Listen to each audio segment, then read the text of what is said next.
Thank you, Mr. President.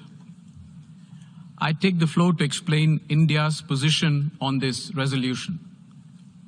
Allow me at the outset to express our deep concern on the rise in instances of discrimination, intolerance, and violence directed against members of many religious communities in various parts of the world.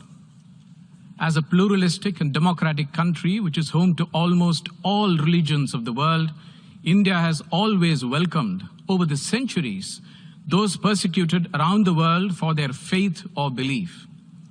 They have always found in India a safe haven shorn of persecution or discrimination.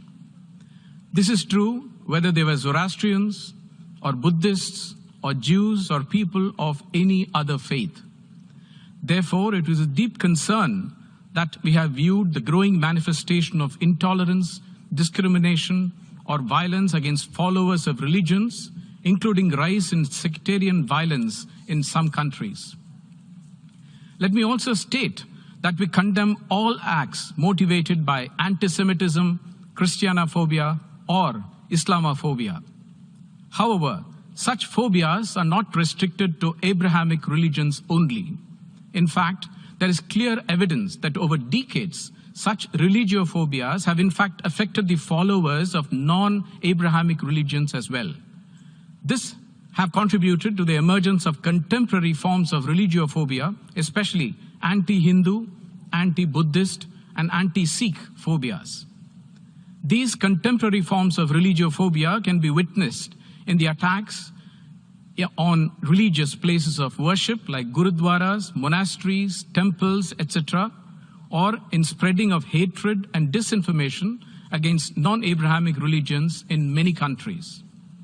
Examples abound: the destruction of the Bamiyan Buddhas, violation of Gurudwara premises, massacre of Sikh pilgrims in Gurudwara, attack on temples, glorification of breaking of idols in temples, etc., contribute to the rise of contemporary forms of religiophobia against non-Abrahamic religions.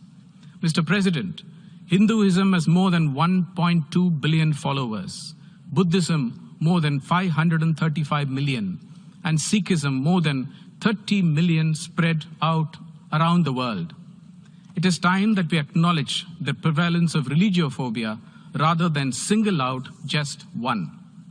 It is in this context that we are concerned about elevating the phobia against one religion to the level of an international day, to the exclusion of all the others. Celebration of a religion is one thing, but to commemorate the combating of hatred against one religion is quite another. In fact, this resolution may well end up downplaying the seriousness of phobias against all other religions. Let us not forget that in 2019, we had already proclaimed August 22nd as the International Day commemorating the victims of acts of violence based on religion or belief, which is fully inclusive in nature. We even have an International Day of Tolerance observed on 16th November. We are not convinced that we need to elevate phobia against one religion to the level of an international day. We need to always be inclusive, especially in the United Nations.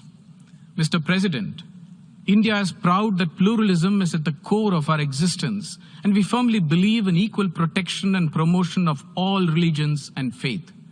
It is therefore unfortunate that the word pluralism finds no mention in the resolution, and the sponsors have not found it fit to take on board our amendments to include the word pluralism in the text for reasons best known to them. We hope that the resolution adopted today does not set a precedent which will lead to multiple resolutions on phobias based on selective religions and divide the United Nations into religious camps. It is important that the United Nations remains above such religious matters which may seek to divide us rather than bring us together on one platform of peace and harmony and treat the world as one family. I thank you.